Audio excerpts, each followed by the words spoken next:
Good morning, Marcus Boston. Quick video today, and I'm going to discuss when does medical malpractice occur during labor and delivery. In other words, when a baby has suffered a traumatic brain injury at birth and developmental issues are not present, you don't have any issues with developmental issues, you don't have any genetic issues that are present.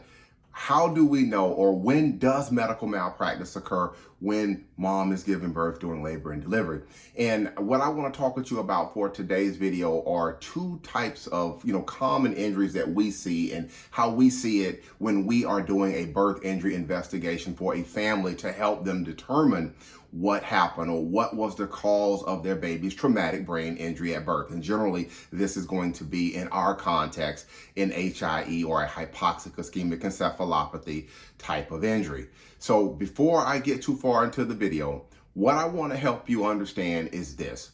When you are going through labor and delivery and the medical professionals are, working through everything with you and helping you go through this process, they are trained to do certain things. They have specific training which allows them to be able to understand what to do when certain things happen. This is for the nurses, this is for the doctors, all of these professionals, they have specific training to deal with this. And during labor and delivery, if you are giving birth at a hospital, because most all hospitals in the United States, they use some form of electronic fetal heart monitoring.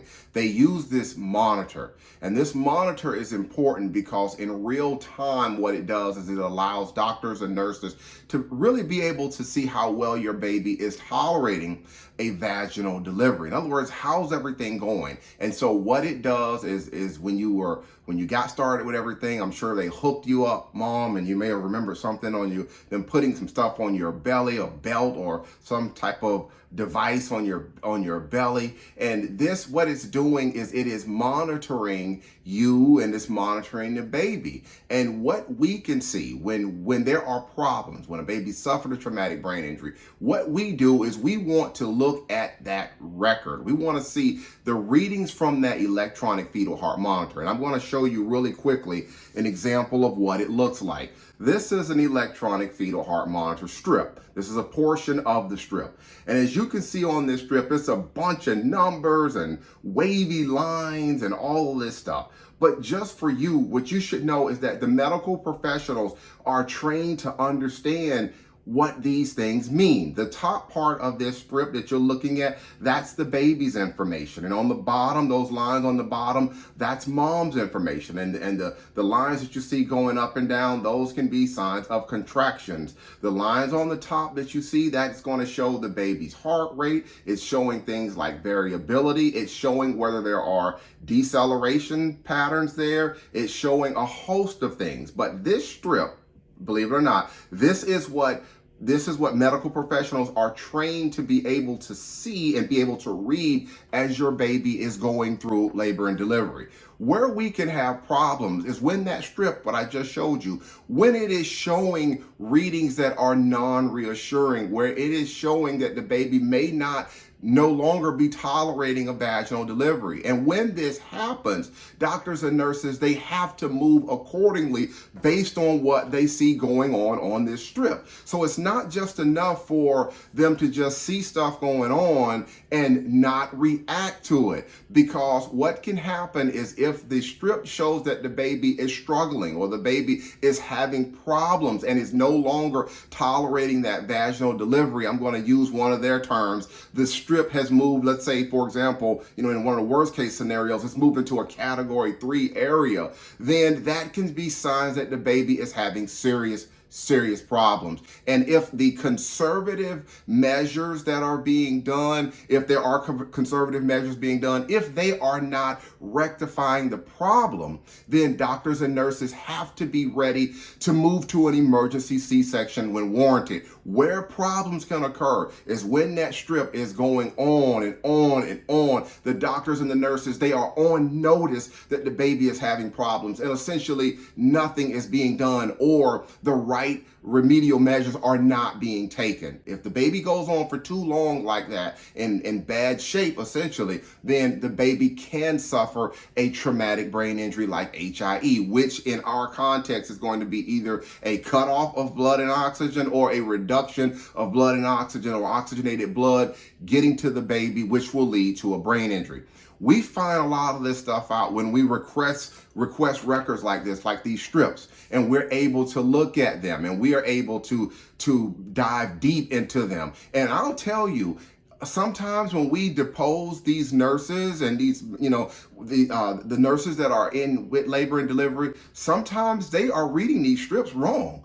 They just miss it. They do not read the strips the right way. And if things like this happen, it can have disastrous consequences for a baby. Now that was the first one. This is going to be a little bit, of course, a longer video. That's the first one. We're talking about the strips where medical malpractice can occur during labor and delivery when the strips are not being read the right way, and that's allowed to go on, and then the baby suffers a brain injury, and the cause of the injury is tied to the strips not being read the right way, not, doctors and nurses not taking the right steps to correct everything, and then the baby suffers an injury. That's the first one. The second one is when a baby is stuck. In other words, the baby gets stuck behind the mother's pelvis, and this causes injury because the doctors and the nurses, they panic when this occurs, and they do not use the maneuvers the correct way to free the child. When a baby is stuck like this is called shoulder dystocia. And one of the primary injuries that you can see when a baby has a shoulder dystocia condition is there will be an injury to the brachial plexus area of the baby. And if you've got a brachial plexus injury, this can manifest itself in a lot of ways for a child. But suffice it to say, the second type of malpractice that we can see is when the doctors, nurses, they do not respond the correct way to a shoulder dystocia situation, and the baby then suffers an injury because of the action or the inaction of the doctors and the nurses because of the shoulder dystocia. Not only can you have, in some instances, with the shoulder dystocia injury, a brachial plexus injury, but in some cases you can also have with shoulder dystocia, you can have a baby suffer a brain injury also, and that is because the umbilical cord can get compressed or trapped when the baby is stuck on a shoulder dystocia situation.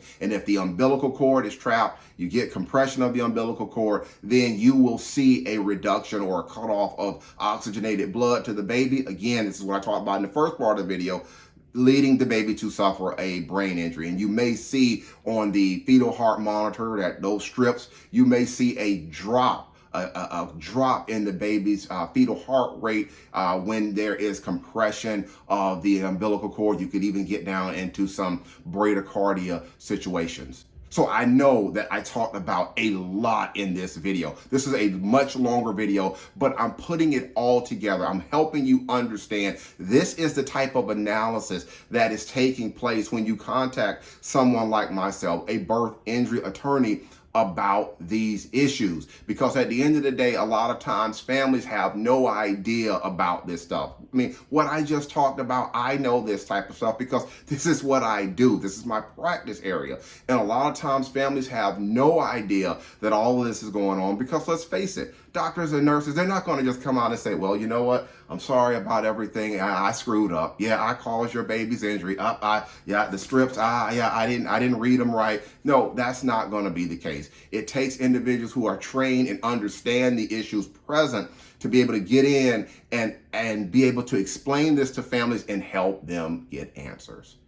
If you have more questions, there is a telephone number down below on the screen. What I invite you to do, go ahead and pick up the phone and give me a call. We can have this chat about your baby situation. More than likely, you're watching this video because either your child or a friend or family member, someone that you know has been impacted by a traumatic brain injury at birth, and you have questions. Go ahead and pick up the phone and call me. This is what we do. It costs absolutely nothing initially to talk with us about what's going on with your baby story. When you call my office, be sure to let my secretary, let them know that you would like to pick a date and a time to get on our calendar to be able to speak with us about what's going on with your baby. So it's important. Be sure to pick a date and a time. One more thing before I get out of here. I practice law here in the state of Maryland. I know this video is on the internet. It's on social media sites. It's on YouTube. I can't control who's going to watch this video. If you watch this video and you reach out to me and you are not in the state of Maryland, you're in the United States, but you're not in Maryland, please understand that we have to use what we call co-counsel or local counsel. In other words, an attorney in your state. And that's something we can help work with you on to find that local counsel or co-counsel aspect of things. But I just want to make sure that you understand that co-counsel aspect if you are not in the state of Maryland. All right, that's going to be it for today's longer educational video. Again, I'm Marcus Boston, and I'm one of the childbirth injury and medical malpractice attorneys practicing law here in the state of Maryland at Boston Law Group, LLC. We'll talk with you next time. Take care. Enjoy the rest of your day.